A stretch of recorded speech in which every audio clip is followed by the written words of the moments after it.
Саламатсыңдар ма балалар? Математика сабағын бастаймыз. Сабақтың тақырыбы есептер шығару. Бүгінгі сабақта сен шамалардың өзара тәуелділігіне есептер шығарасың. Экрандағы шамалар үшбұрышына қара. Мысалы, кез келген заттың құнын табу үшін оның бағасын санына көбейтеміз. Немесе кез келген заттың бағасын табу үшін құнын санына бөлеміз. Ал фигураның ауданын табу үшін ұзындығын еніне көбейтеміз.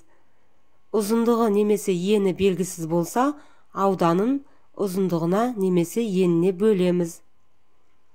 Заттың жалпы массасын табу үшін бір заттың массасын оның санына көбейтеміз.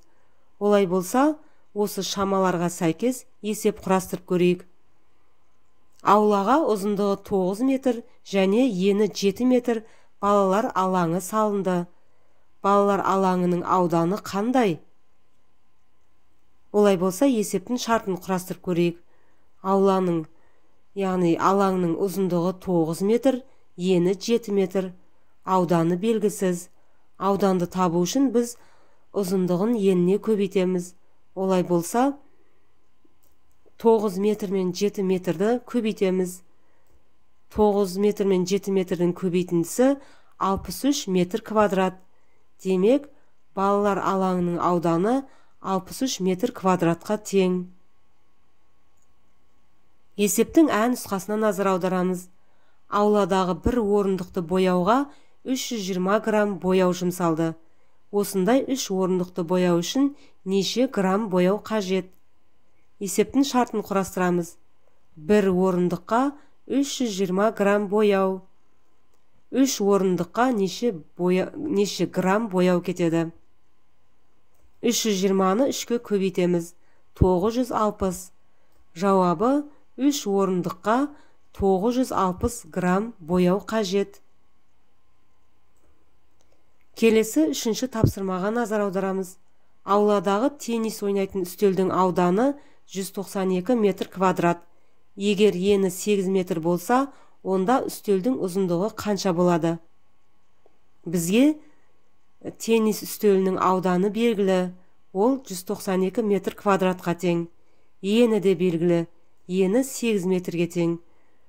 Бізге ұзындығы белгісіз. Ұзындығын табу үшін біз ауданын еніне бөлеміз.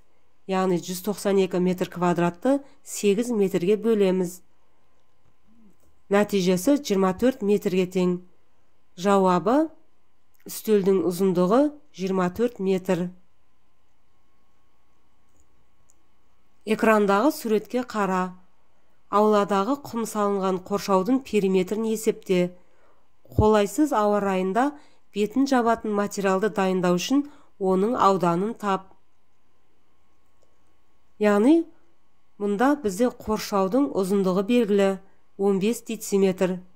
Ені де белгілі 9 дециметр.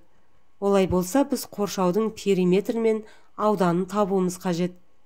Периметрін табу үшін 15 дециметр мен 9 дециметрді қосып 2-ге көбейтеміз. 15 пен 9-дың қосындысы 24 дециметр. 24 пен 2-нің көбейтіндісі 48 дециметр. Демек, құм салынған қоршаудың периметрі 48 дециметрге тең. Ал енді оның ауданын табамыз. Ауданын табу үшін 15 дециметрді 9 дециметрге көбейтеміз. 135 дециметр квадрат. Жауабы қоршаудың периметрі 48 дециметр, ауданы 135 дециметр квадратқа тең. Есеп 7.